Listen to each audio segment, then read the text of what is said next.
안녕하세요. 정미화 집사입니다. 처음에 시작할 때는 두려운 마음과 떨리는 마음으로 과연 너무나도 부족한 제가 1년이라는 긴 시간을 포기하지 않고 잘할 수 있을까 하는 마음이 앞섰는데 주님의 은혜 속에서 무사히 잘 마치게 됨을 감사드립니다. 15기 제자반 식구들을 보니 다들 믿음도 좋으시고 신앙이 굳게 자리 잡으신 권사님, 집사님들만 계시는 걸 보며 처음에는 더더욱 두려움이 앞섰답니다. 머리도 능력도 지혜도 모든 면에서 교회는 오래 다녔지만 신앙적으로는 부족함이 많은 제가 기도도 5분에서 10분 정도 하면 기도문이 막히고 제대로 아는 찬양도 없으며 성경 지식도 없는 신앙의 무식함 속에서 그저 기독교이기 때문에 예배 드렸던 저의 모습, 수요 예배는 거의 빠졌고 주일 예배는 중요한 약속이 있으면 빠지고 제가 필요할 때만 하나님을 찾는 종교인으로 살아왔음을 고백합니다. 교회 봉사도 유년 일부만 간신히 붙잡고 있었으며 그 외의 일은 전혀 관심이 없었습니다. 하나님께서 저에게 많은 복을 주셨음에도 영적으로 깨어있지 못하고 세상 일에 더 욕심을 내었습니다. 그나마 저의 마음 한구석에 두려움으로 유년 이부 섬김으로 제가 하나님의 손을 잡고 있었다고 생각을 했는데 하나님께서 저를 불쌍히 여기시고 하나님이 저의 손을 잡고 계셨다는 걸 깨닫게 되었습니다.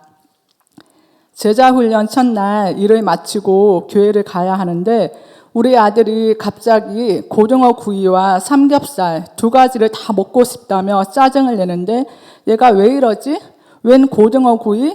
먹지도 않는 아이가? 그것도 삼겹살과 고등어? 첫날부터 왜 이러지?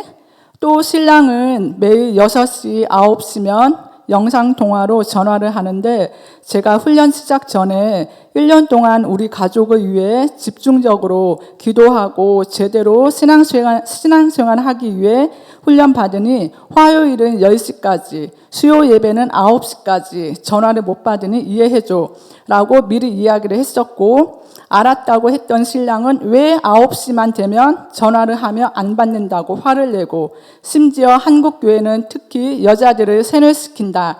가정보다 교회가 먼저냐. 이런 식으로 하면 너랑 못 산다.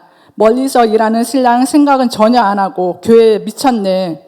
일주일에 한 번만 가면 되지. 차라리 친구들 만나서 놀아라. 등 말도 안 되는 말로 제자훈련 첫날 3월부터 8월달까지 저를 박해하고 힘들게 했었습니다. 처음에는 제가 잘못한 건 없는 것 같은데 잘못한 건가? 라는 생각에 먼저 신경 쓰지 못해 미안하다고 사과를 했었는데 제자훈련을 통해 주님께서 저를 영적으로 깨워주셨습니다. 난 이단교회 다니지 않아. 난 우리 가족을 위해 기도하고 가정을 소홀히 여기지도 않으며 목사님도 가정을 지혜롭게 지키면서 신앙생활 하라고 말씀하셔.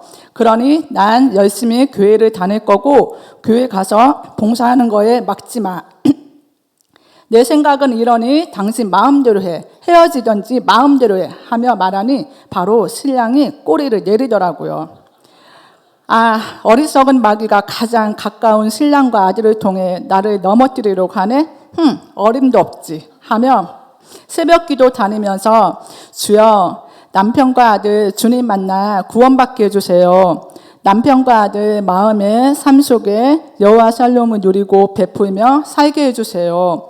라고 주님께 매달리며 눈물로 기도를 했습니다. 우리가 일할 때 일하는 건 우리지만 기도할 때는 하나님이 일하신다는 말씀을 묵상하며 정말 놀라운 역사가 일어났습니다.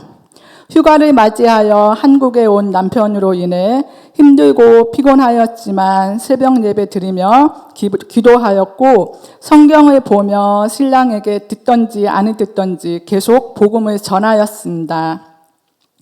하루 이틀 지나고 3일째 새벽 4시 반에 저를 깨우면서 교회 안 가? 다음 날 오늘 새벽에 교회 갔다 왔어?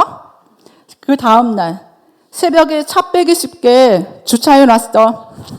세상에 교회를 적당히 다니라며 나를 엄청나게 박해했던 사람이 맞나 싶을 정도로 의아했습니다.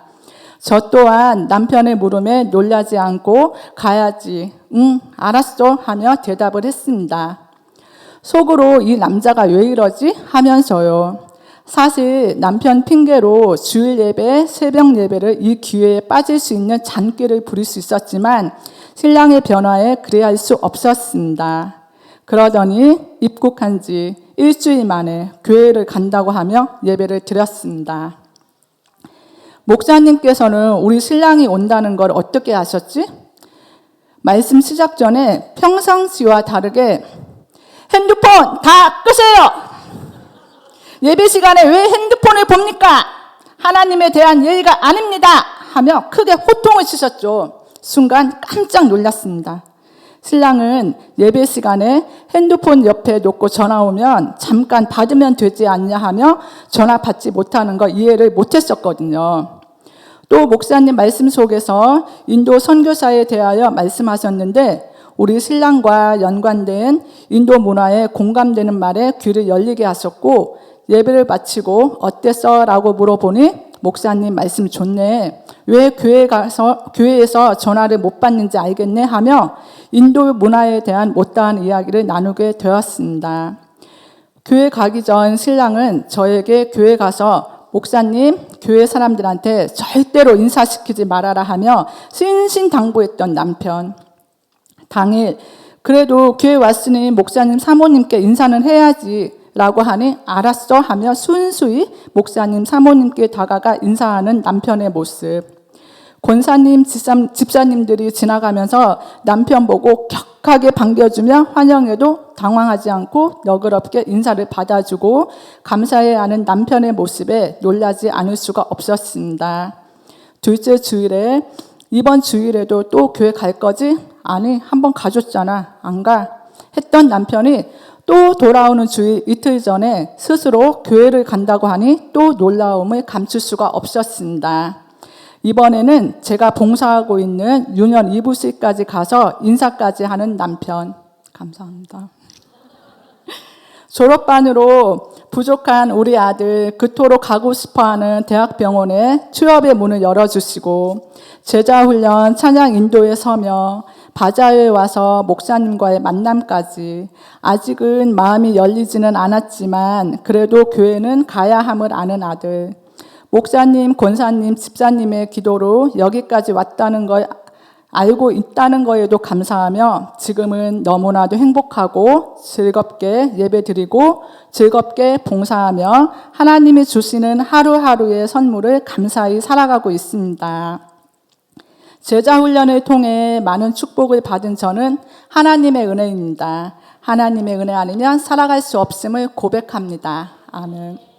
어려움 속에서도 낙심하지 않고 끝까지 제자 훈련을 마칠 수 있어 감사드리며 항상 영적으로 깨어있어 헛된 마음을 갖지 않고 어느 곳에서든지 주님이 기뻐하시는 그리스도인으로서 본이 되고 믿지 않는 영혼들을 위해 복음을 전하는 복의 이끌미로 쓰임받는 주의 자녀로 존귀하게 쓰임받기를 기도합니다.